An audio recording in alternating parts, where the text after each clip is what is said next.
மக்களால பெரிதும் கொண்டாடப்படுற காந்தார படத்துடைய கதையை இந்த வீடியோல பார்க்கலாம். இந்த படத்துடைய ப்ரீக்வல் ரீசெண்டா ரிலீஸ் ஆச்சு.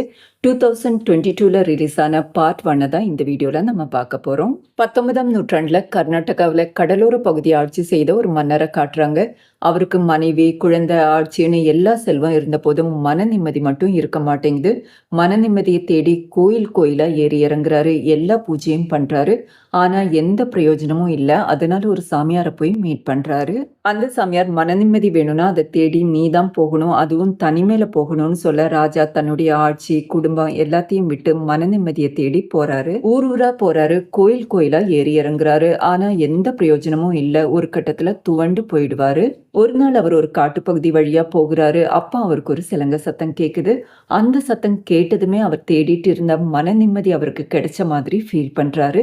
அதனால அந்த சத்தம் வந்த திசையை நோக்கி போவாரு. அப்ப அவர் ஒரு பூஜிக்கப்பட்ட கல்லை பார்க்கறாரு. அந்த கல்லை பார்த்ததுமே கண்களில் நீர் பெருக கையெடுத்து கும்பிடுறாரு. அவர் அதுநாள் வரை தேடிட்டு இருந்த மன நிம்மதி அவருக்கு முழுசா கிடைக்குது. ராஜா மெய்மறந்து கொஞ்ச நேரம் அப்படியே நிக்கிறாரு. திரும்பி பார்க்கும்போது அந்த இடத்தை சேர்ந்த மலைவாசி மக்கள் நின்னுட்டு இருப்பாங்க. ராஜா அவங்க கிட்ட போயிட்டு இந்த சிலையை மட்டும் என்கிட்ட கொடுங்க, உங்களுக்கு என்ன வேணும்னாலும் நான் தரேன்னு சொல்றாரு. அப்ப அந்த கூட்டத்துல சாமியார் மாதிரி இருக்கிற ஒரு ஆள் பயங்கரமா கத்த ஆரம்பிக்கிறாரு. கத்தி முடிச்ச பிறகு இந்த சத்தம் எது வரைக்கும் கேட்டுச்சோ அது வரைக்கும் இருக்கிற நிலத்தை எங்க மக்களுக்கு தானமா கொடுக்கணும், எந்த காரணத்தை கொண்டும் அந்த நிலத்தை திரும்ப கேட்க கூடாது, அப்படி கேட்டீங்கன்னா பேரழிவு நிகழும்னு சொல்றாரு. ராஜாவும் எல்லாத்துக்கும் சம்மதிச்சு அந்த சிலையை எடுத்துட்டு போறாரு. அதுல இருந்தே அவர் நிம்மதியாவும் மகிழ்ச்சியாவும் இருக்காரு. நாட்டையும் சிறப்பா ஆட்சி செய்யறாரு. அடுத்ததா 100 வருஷம் கழிச்சு 1917ல நடக்கிற ஒரு இன்சிடென்ட்டை காட்டுறாங்க. ஒருத்தர் அவருடைய மகனான சிவா கிட்ட இந்த கதையை சொல்லிட்டே போறாரு. கதையை கேட்கிற அந்த பையன், அப்படின்னா ஜமீன்தார் எதுக்காக அந்த நிலத்தை திரும்ப கேட்கிறாருன்னு கேட்கிறாரு. அதுக்கு அவர் பேராசைதான் காரணம்னு பதில் சொல்வாரு. அந்த நிலத்தை தானமா கொடுத்த ராஜாவுடைய வம்சத்தை சேர்ந்தவர் தான் ஜமீன்தாரு. அவருடைய மகனுக்கு தம் பரம்பரையை சேர்ந்த அந்த நிலத்தை எப்படியாவது திரும்ப வாங்கணும்னு ஆசை. அதனால கோர்ட்லயும் கேஸ் போட்டிருப்பாரு. அந்த ஊர் கோயில் திருவிழாவில் பூதகளோன்னு ஒரு டான்ஸ் இருக்கும். அந்த டான்ஸை சிவாவுடைய அப்பாவால மட்டும்தான் ஆட முடியும். அப்படி அவர் ஆடும்போது அருள் வந்து குறியும் சொல்வாரு. ஒரு நாள் சிவாவுடைய அப்பா பூதகளம் ஆடிட்டு இருக்கும்போது அந்த ஜமீன்தாருடைய பையன் அவர்கிட்ட வந்து எங்க நிலம் எங்களுக்கு கிடைக்குமா இல்லையான்னு கேட்பாரு. சிவாவுடைய அப்பா உங்களுக்கான தீர்ப்பு கோர்ட்ல கிடைக்கும்னு சொல்ல ஜமீன்தாருடைய பையன் இது சாமியார் சொல்றாரா இல்லைன்னா மனுஷன் சொல்றானான்னு நக்கலா கேட்கிறாரு. சிவாவுடைய அப்பா மனுஷனா இருந்தா திரும்ப வருவேன், சாமியா இருந்தா திரும்ப வரமாட்டேன்னு சொல்லிட்டு வேகமா காட்டுக்குள்ள போறாரு. அதுக்கப்புறம் கையில தீப்பந்தம் வச்சு டான்ஸ் ஆடிக்கிட்டே மறைஞ்சு போயிடுறாரு. அடுத்ததா 1990ஸ்ல நடக்கிற இன்சிடென்ட்ஸை காட்டுறாங்க. இந்த கதையை அந்த ஊருக்கு புதுசா வந்த சுந்தரங்கிற ஒரு ஆள் கிட்ட அந்த ஊரை சேர்ந்த ஒரு ஆள் சொல்லிட்டு இருக்காரு. அந்த ஊர்ல கம்பாலங்கிற எருது போட்டி நடக்க போகுது. அதனால ஊரே திருவிழா கோலமா இருக்கு. அந்த போட்டியில சிவா பார்ட்டிசிபேட் பண்ணுவாரு. சின்ன பையனா இருந்த அவர் வளர்ந்து இப்ப பெரிய மனுஷன் ஆயிட்டாரு. அவங்க அப்பா அண்ணன் பூதகளம் ஆட்டத்தை எவர் தான் ஆடணும், ஆனா பொறுப்பு இல்லாம சுத்திட்டு இருப்பாரு. அதனால அவருடைய கசின் தான் அதை பார்த்துக்கிட்டு இருக்காரு. போட்டிக்கு ஜமீன்தார் தான் சீஃப் கெஸ்டா வந்தது. சிவா ஜெயிச்சதுமே அவரை பாராட்டிட்டு அங்கிருந்து கிளம்பினாரு. ஜமீன்தார் கிளம்பினதும் அவருடைய அல்லக்கை அவருடைய ஆள் தான் ஜெயிச்சதா அனௌன்ஸ் பண்றாரு. அதை கேட்டு சிவாவுக்கு கோபம் வந்து அவரை போட்டு அடிக்க ஆரம்பிக்கிறாரு. ஜமீன்தார் இந்த விஷயத்த கேட்டதும் சிவாவை கூப்பிட்டு அவருடைய மெடலை அவர்கிட்ட கொடுத்துட்டு பைக்கையும் பரிசா கொடுக்கறாரு. சிவா ஃப்ரீயா இருக்கும் போதெல்லாம் அவருடைய ஃப்ரெண்ட்ஸோட காட்டுக்கு போய் காட்டு பனியை வேட்டையாடி ஜமீன்தாருக்கு கொடுப்பாரு. அது அவங்க அம்மாவுக்கு சுத்தமா பிடிக்காது. ஒண்ணு ஜமீன்தார் அவங்களுக்கு பிடிக்காது, ரெண்டாவது அனிமல்ஸை கொல்றதும் அவங்களுக்கு அறவே பிடிக்காது.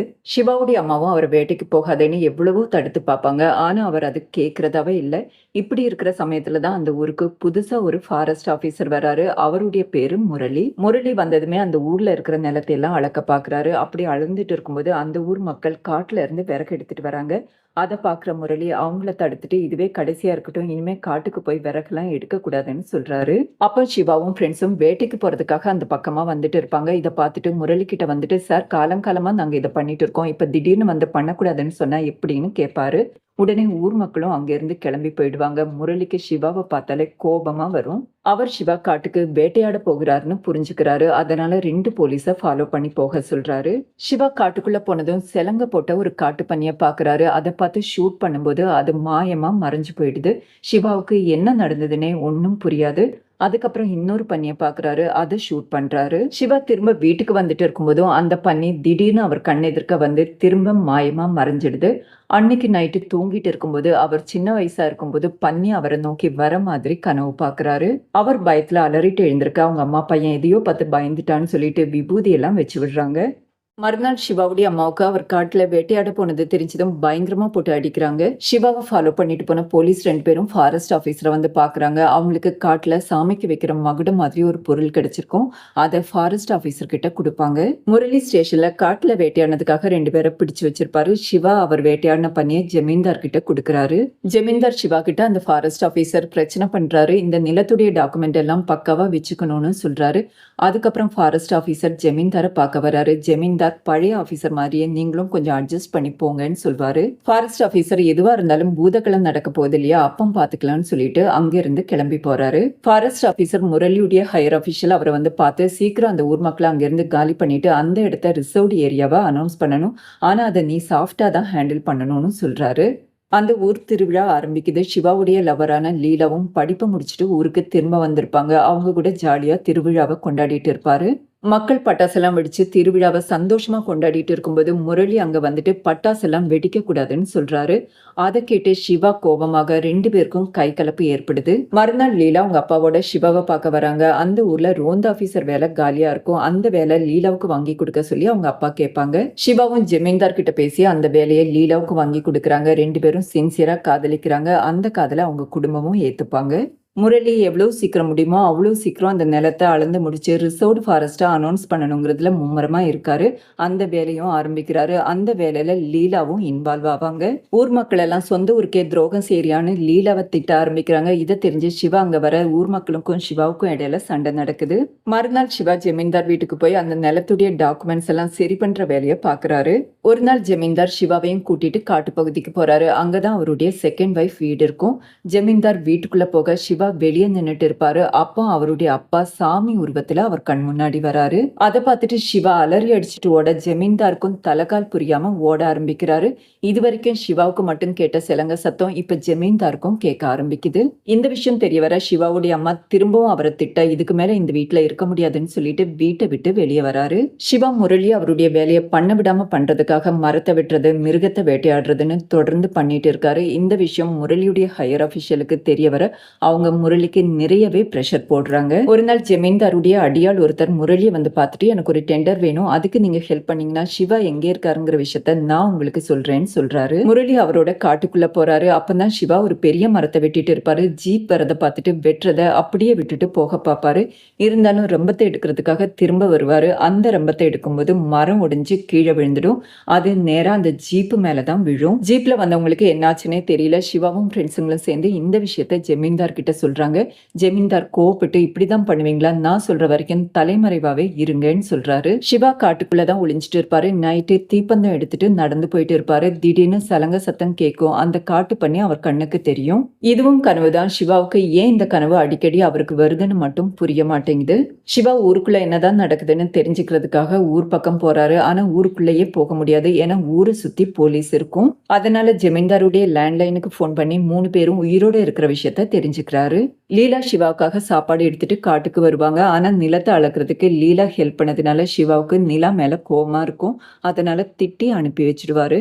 அதுக்கப்புறம் அவங்கள சமாதானப்படுத்துறதுக்காக அவங்க வீட்டுக்கு போவாரு. அங்கேயே படுத்து அன்னைக்கு நைட்டு தூங்கிடுவாரு. விடிய காலையில அவங்க வீட்டை சுத்தி போலீஸா இருக்கும். போலீஸ் சிவாவையும் சிவாவுடைய ஃப்ரெண்ட்ஸையும் அரெஸ்ட் பண்ணி ஜெயில போடுறாங்க. பூதகுளம் ஆடுற சிவாவுடைய கசினுக்கு ஒரு பயங்கரமான கனவு வருது. உடனே அவர் ஜமீன்தாருக்கு போன் பண்ணி நம்ம சாமி ஜெயில இருக்காரு, அவரை எப்படியாவது வெளியே கொண்டு வரணும், நிலத்தையும் பாதுகாக்கணும்னு சொல்ல ஜமீன்தார் நீ கவலைப்படாத, எல்லாத்தையும் நான் பாத்துக்கிறேன்னு சொல்றாரு. ஜமீன்தார் ஊர் மக்கள் கிட்ட ஏதோ ஒரு டாக்குமெண்ட்ஸ்ல சைனை வாங்குவாரு. சிவாவுடைய அம்மாவுமே சைனை போடுவாங்க. அதுக்கப்புறம் பூதகுளம் ஆடுற சிவாவுடைய கசினை கூட்டிட்டு போய் தனியா பேசுறாரு. மறுநாள் அவருடைய உடலை பூதகுளம் ஆடுற இடத்துல யாரோ போட்டுட்டு போறதை காட்டுறாங்க. அவர் இறந்து போனதை நினைச்சு ஊர் மக்கள் ரொம்பவே வருத்தப்படுறாங்க. செல்லுல இருக்கிற சிவா முன்னாடி யாரும் சாமி வேஷம் போட்டு உட்காந்து அழுகிற மாதிரி பாக்குறாரு. அவர் கிட்ட போய் பார்க்க அந்த உருவம் சிவாவை பயமுறுத்தும். சிவா பயத்துல அலறாரு. ஃப்ரெண்ட்ஸுங்களுக்கு என்ன பண்றதுன்னே புரியாது. சிவாவுக்கு அவருடைய கசின் இறந்து போன விஷயம் தெரியுது. உடைஞ்சு போயிடுறாரு. இனிமே அந்த ஊர்ல பூதகளம் ஆடுறதுக்கு யாருமே கிடையாது. முரளி அந்த ஏரியாவை ரிசர்வ்டு ஏரியாவா மாத்துறதுக்காக போட்ட மனுவுக்கெல்லாம் ரிப்ளை வந்திருக்கும். அத்தனை மனுவுடைய ரிப்ளைவும் ஜமீன்தார் பேர்ல தான் இருக்கும். அவருக்கு ஏதோ புதிரா இருக்கிற மாதிரி ஃபீல் பண்றாரு. முரளி ஜமீன்தார் நிலத்தை நிலத்தை ஆக்கிரமிக்கிறதுக்காக ஏதோ தில்லுமுள்ளு பண்றாருன்னு புரிஞ்சுக்கிறாரு. இப்பந்தான் ஜமீன்தாருடைய சுயரூபத்தையே காட்டுறாங்க. அந்த கசினை கொன்னது வேற யாரும் இல்ல, ஜமீன்தார் தான். ஜமீன்தார் அவர்கிட்ட நிலத்தை ஜமீன்தார் கிட்டே கொடுக்க சொல்லி ஊர் மக்களுக்கு குறி சொல்லணும்னு கேட்பாரு. ஆனா அவர் முடியாதுன்னு சொல்வாரு. அதனாலதான் அவரை கொன்னது. ஜமீன்தாருக்கு அவருடைய பரம்பரை நிலத்தை ஊர் மக்களுக்கு விட்டு கொடுக்கறதுல கொஞ்சம் கூட இஷ்டம் இல்ல. எப்படியாவது அந்த நிலத்தை அவங்க கிட்ட இருந்து வாங்கணும். அதனால்தான் நல்லவங்க மாதிரி அவங்க கூட பழகினது கூட. ஊர் மக்கள் எல்லாம் சேர்ந்து சிவாவை ஜெயில இருந்து வெளியே எடுக்கிறாங்க. ஜமீன்தார் சிவாவை எப்படியாவது கைக்குள்ள வச்சுக்கணுங்கிறதுக்காக அவருக்கு பார்ட்டி கொடுக்குறாரு. சிவா எப்படியாவது என் கசினை கொன்னது யாருன்னு கண்டுபிடிக்கணும்னு சொல்ல ஜமீன்தார் அது வேற யாரும் இல்ல, அந்த முரளி தான் அவரை கொன்னதுன்னு சொல்றாரு. அடுத்ததா சிவா ஒரு பெரியவரை மீட் பண்றாரு. அந்த பெரியவர் சிவா கிட்ட எல்லா உண்மையும் சொல்றாரு. ஜமீன்தார் தான் அவருடைய கசினை கொன்னதுன்னு தெரிய வருது. சிவாவை ஃபாலோ பண்ணி ஜமீன்தாருடைய ஆளுங்க வந்திருப்பாங்க. சிவாவுக்கு எல்லா விஷயமும் தெரிஞ்சதுனால அவரை தீர்த்து கட்டலான்னு முடிவு பண்ணியிருப்பாங்க.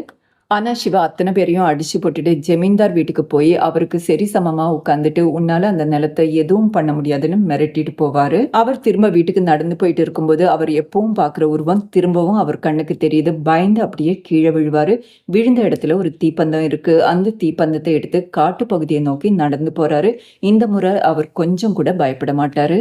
அப்போ அந்த இடத்துல ஒரு வெளிச்சம் தெரியும், ஒரு குரலும் கேக்குது. அந்த ஒளியை நல்லா பாரு, கடந்த காலத்துக்கும் நிகழ்காலத்துக்கும் உள்ள தொடர்பு உனக்கு புரியும்னு சொல்லுது. சிவா அதுக்கப்புறம் ஊருக்கு திரும்ப வர்றாரு. ஊர் மக்களே கூடி இருப்பாங்க. அவங்களுக்கு ஜமீன்தாருடைய சுயரூபம் தெரிஞ்சிருச்சு. அந்த இடத்துல முரளியும் இருப்பாரு. சிவா முரளி கிட்ட கடைசி வரைக்கும் எங்க கூட இருப்பீங்களான்னு கேட்க அவரும் கண்டிப்பா இருப்பேன்னு சொல்றாரு. அந்த சமயம் பார்த்து ஜமீன்தாருடைய ஆளுங்க அங்க வராங்க.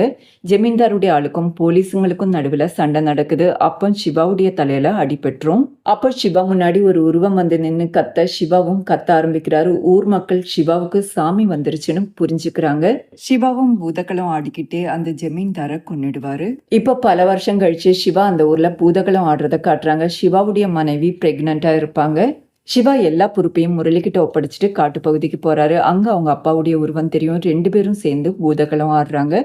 அதோட படம் முடியுது. மீண்டும் ஒரு இன்ட்ரெஸ்டிங்கான ஸ்டோரியில் உங்களை சந்திக்கிறேன். நன்றி, வணக்கம்.